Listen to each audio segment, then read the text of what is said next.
Hi, I'm Ralph Preston. I'm back again with William Lowe, and tonight we're going to take on the highly requested and often misunderstood topic of dealing with spasticity post-stroke. So, first, William's going to tell us a little bit about his thoughts on spasticity, and then if there's anything else, I'll fill in any blanks that I might know about, and then we're going to talk about a few useful things that you can learn about spasticity that will help you in your recovery, be more focused in your recovery, deal with spasticity properly in your recovery.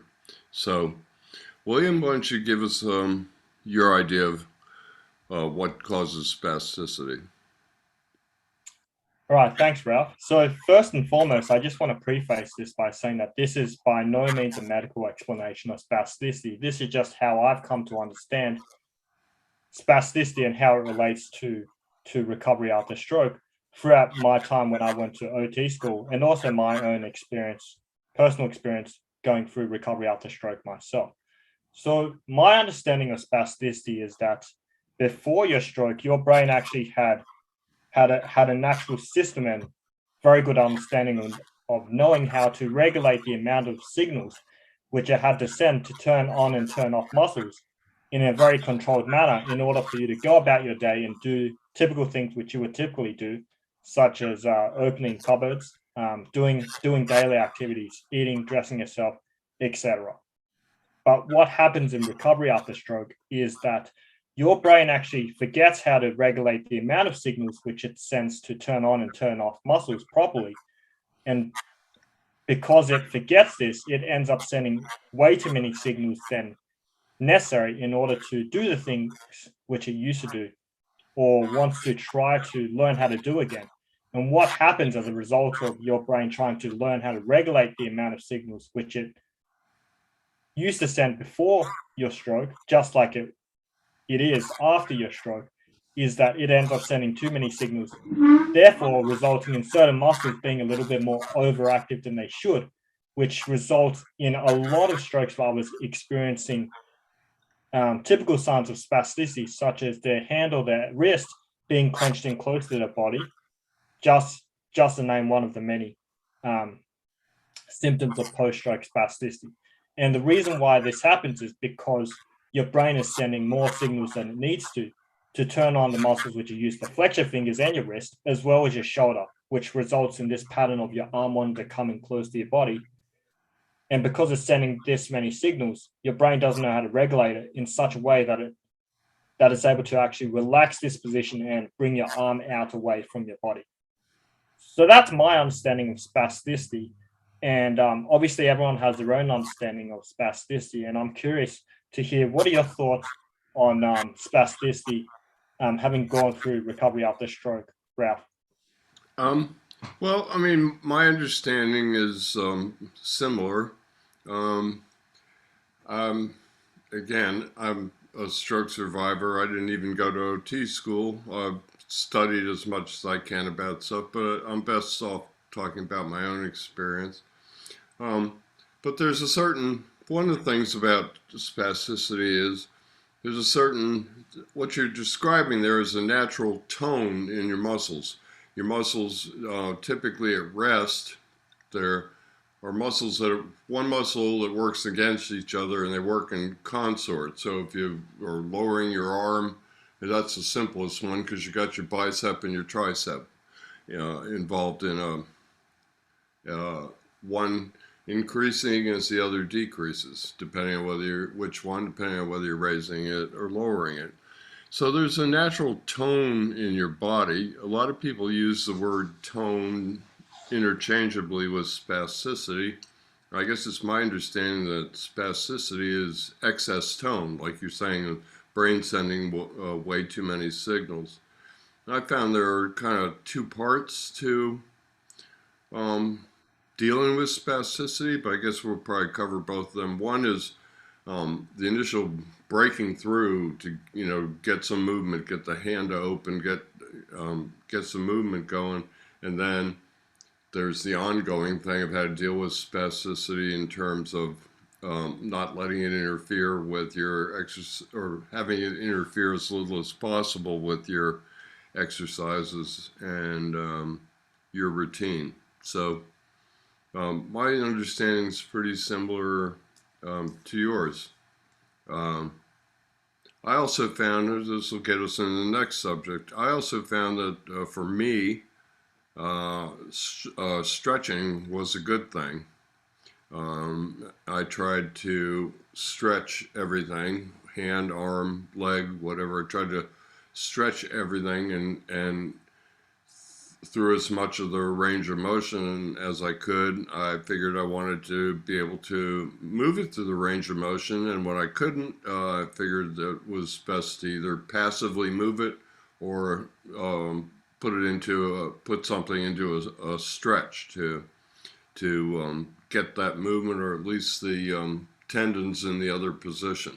So that's a bit about what I know about spasticity. Was your experience or your opinion on stretching?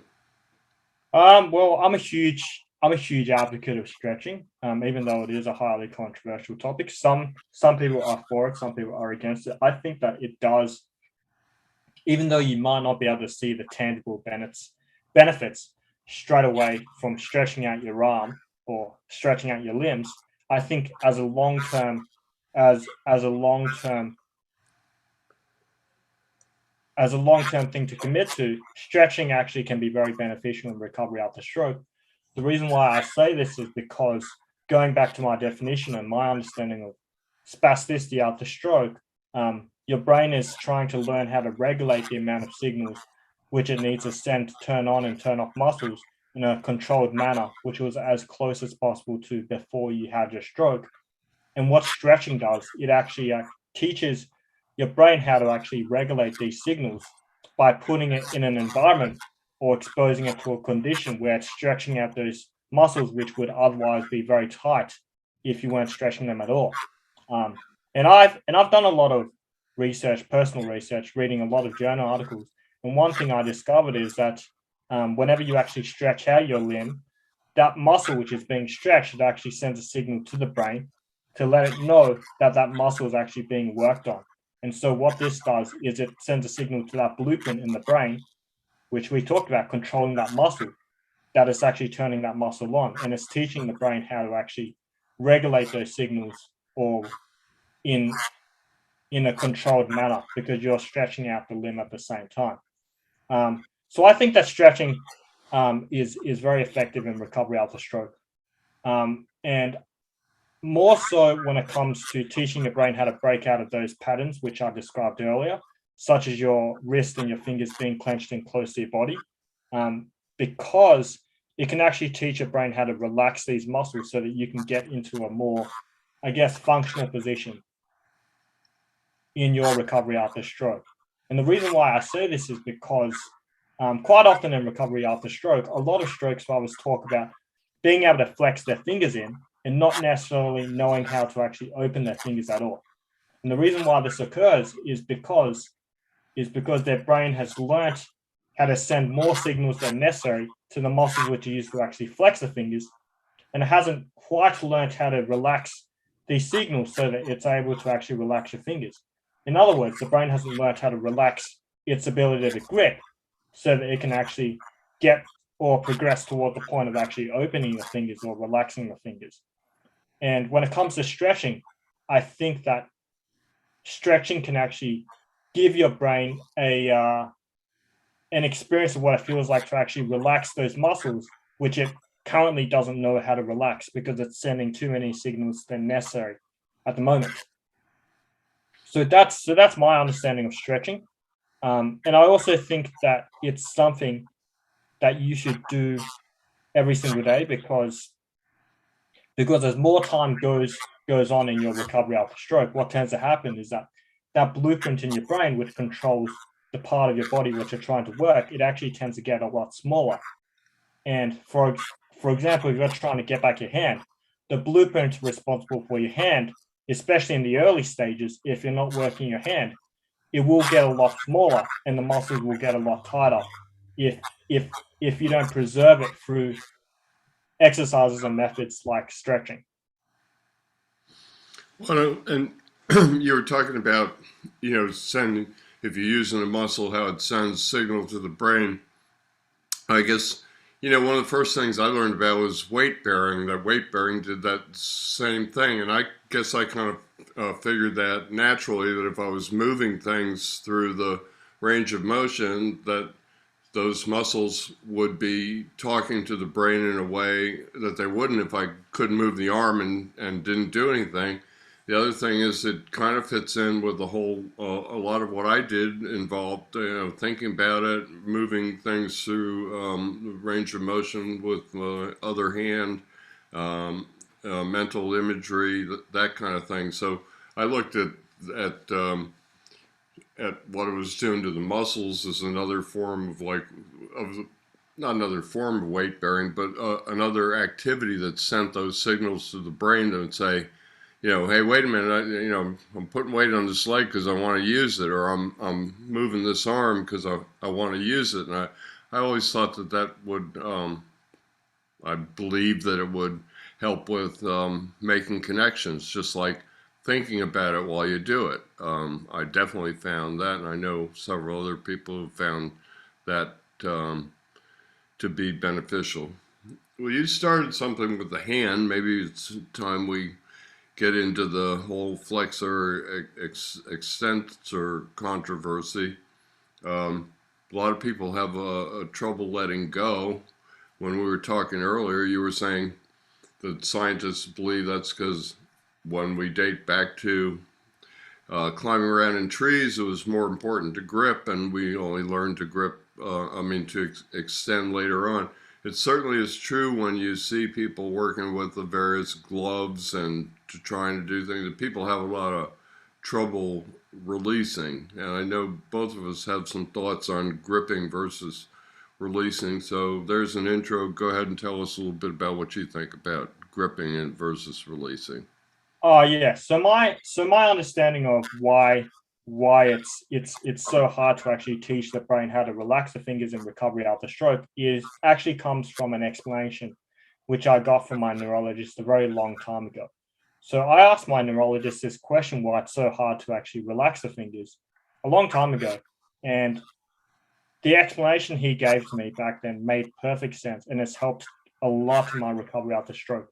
And basically, he mentioned that the reason why it's so difficult to actually relax your fingers or open your fingers in recovery after stroke is because it actually dates back to evolution, in that when we were all monkeys, our brain was pretty much pre-formatted to want to grip, because the first thing we learned to do when we were monkeys was we learned to grip branches. And it was only later that we actually learned the ability to open the fingers. And that actually came or was developed from learning how to relax our grip when it came to branches. And so naturally, from an evolutionary standpoint, our brains are pre-formatted to want to put more emphasis on the muscles which you use to grip or flex the fingers rather than relaxing the fingers. Relaxing the fingers or opening the fingers is something which is quite unnatural, and it only comes as a result of teaching the brain how to regulate those signals, which it's sending to grip the fingers, and actually learn how to relax the fingers, so that it can actually open up the window towards learning how to open up the fingers a lot more.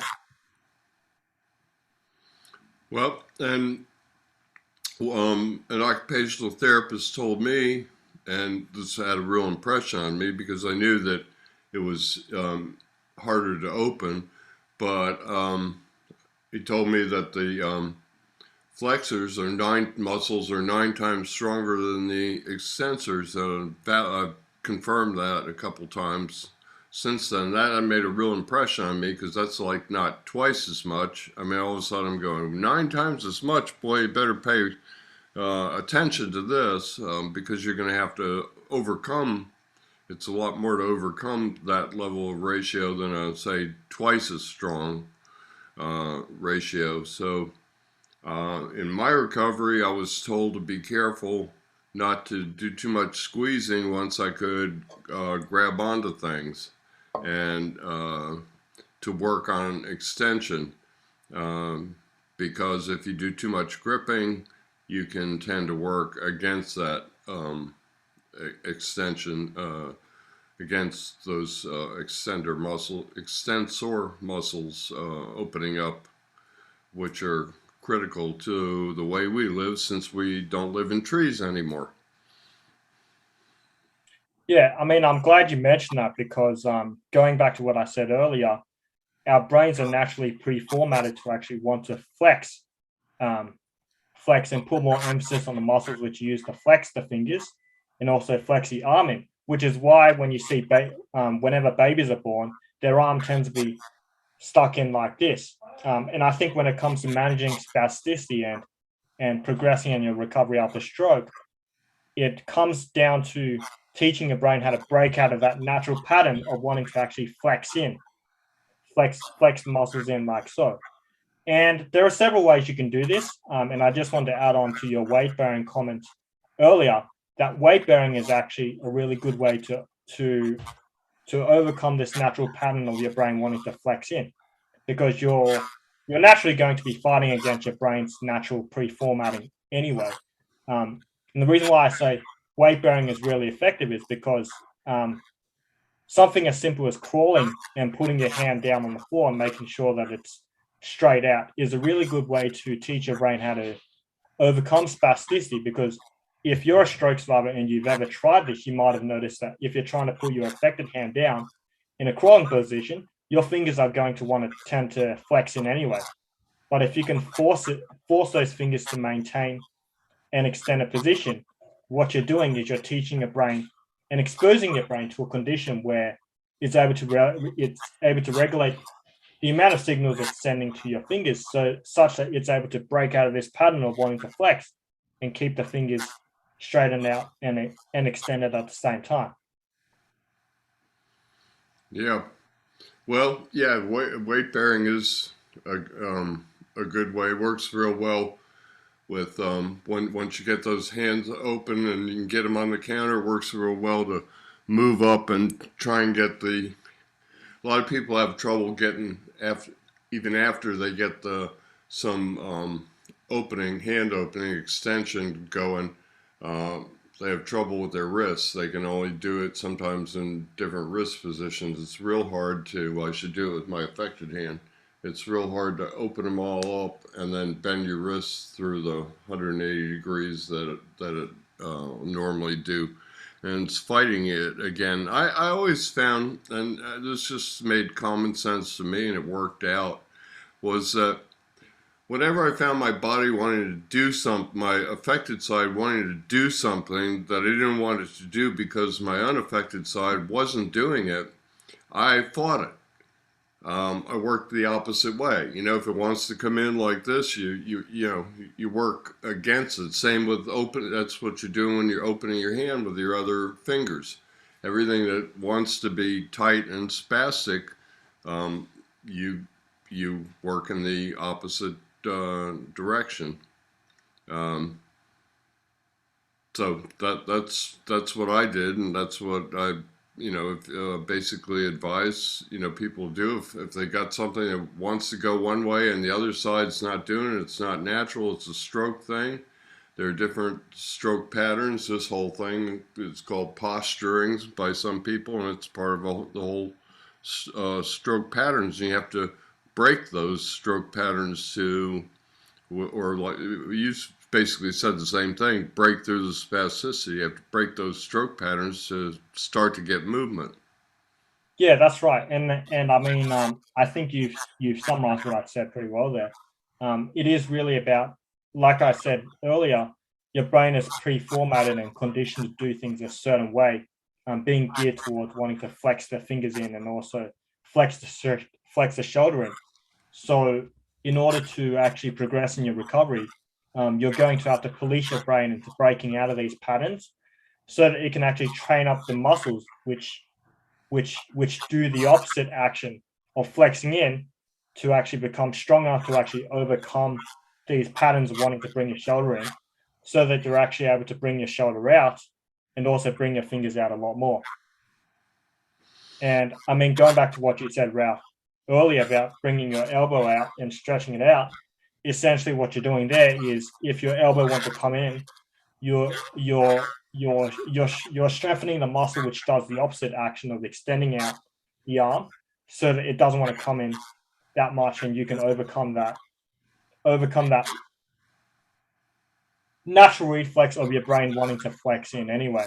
And I think once you get to a point where you can teach your brain how to strengthen up those opposing muscles to overcome your brain's natural conditioning of wanting to flex in, then that's when you have reached a stage where you've got a pretty good grip on how to manage spasticity, or you've taught your brain how to learn how to manage those reflexes, or regulate those signals which it hasn't quite learned how to send as well in its recovery after stroke, like before you had a stroke.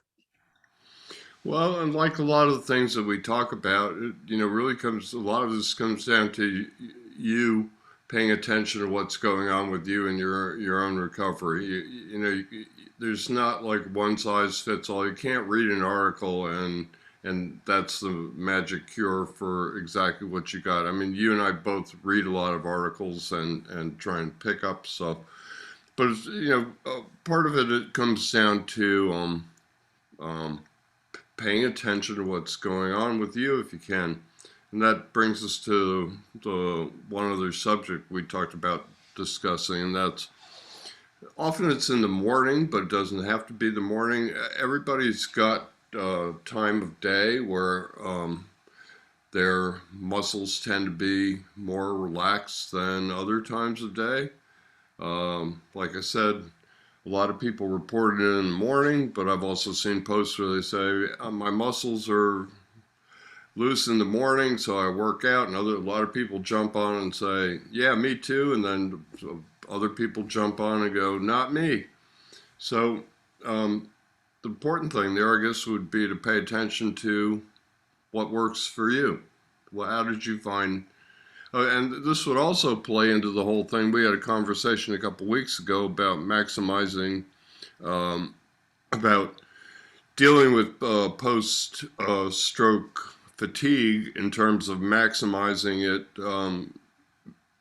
being ready for your recovery. So if you can pay attention to when your muscles are loose and be ready for it, that would be a good strategy. If it doesn't occur at a particular time, one thing you could do would be pay attention when something's loose, drop everything you're doing and work it.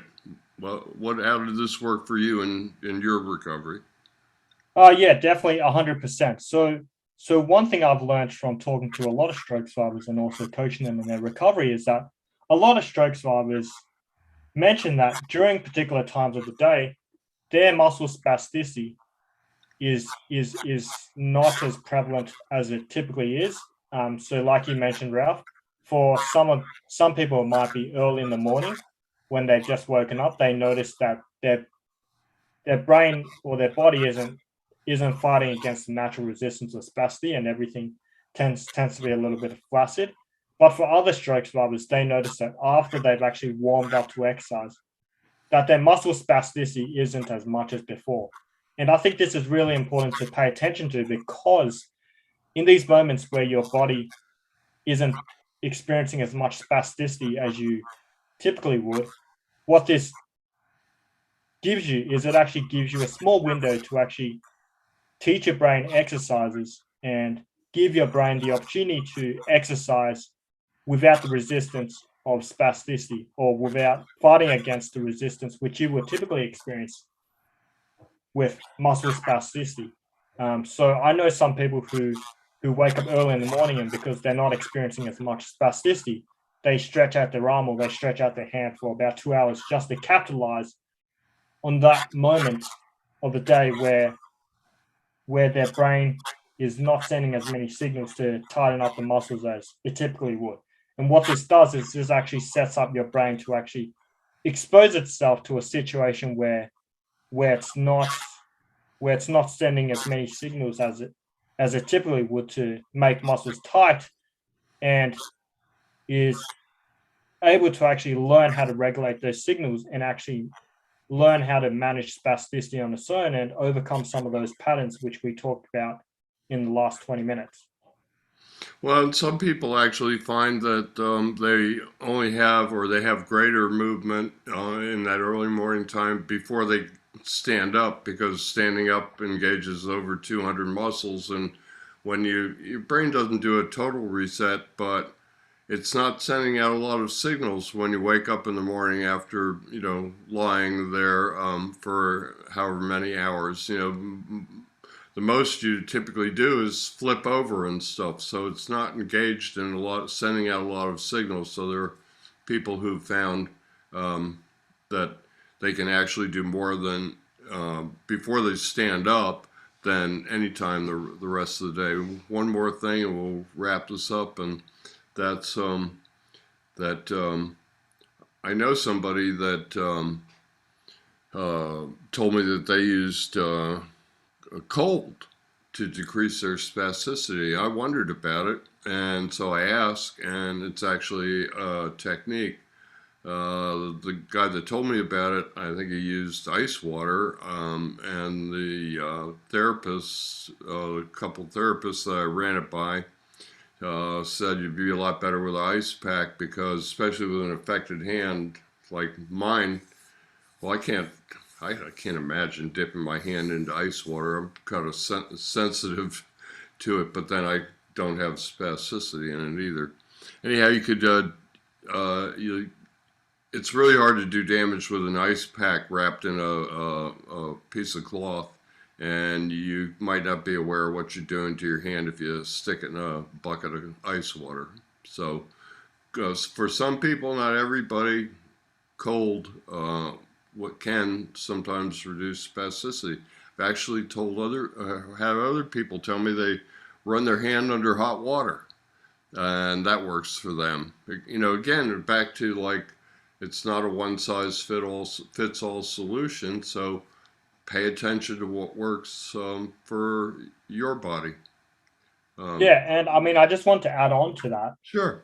Before we wrap up, is that there are a lot of strategic positions you can actually position your body in where it's actually not experiencing as much spasticity as it has to. So for a lot of stroke survivors, what they find is that when they're lying down in bed, the reason why they actually get a lot more movement and they're actually able to perform a lot more movement is because the back of their bed and the lying down position actually prevents their brain from actually wanting to compensate, because the back of the bed stops them from actually using a lot of their trunk muscles to compensate when it comes to lifting up their arm or doing other movements. When you compare this to standing up, when you're standing up and you're going against gravity, as therapists might say, what tends to happen is that your muscle spasticity actually increases, and it becomes a lot harder to do high quality movements because you're fighting against the effects of gravity, and you're allowing your brain to cheat by using your trunk to lift up your arm or lift up your shoulder.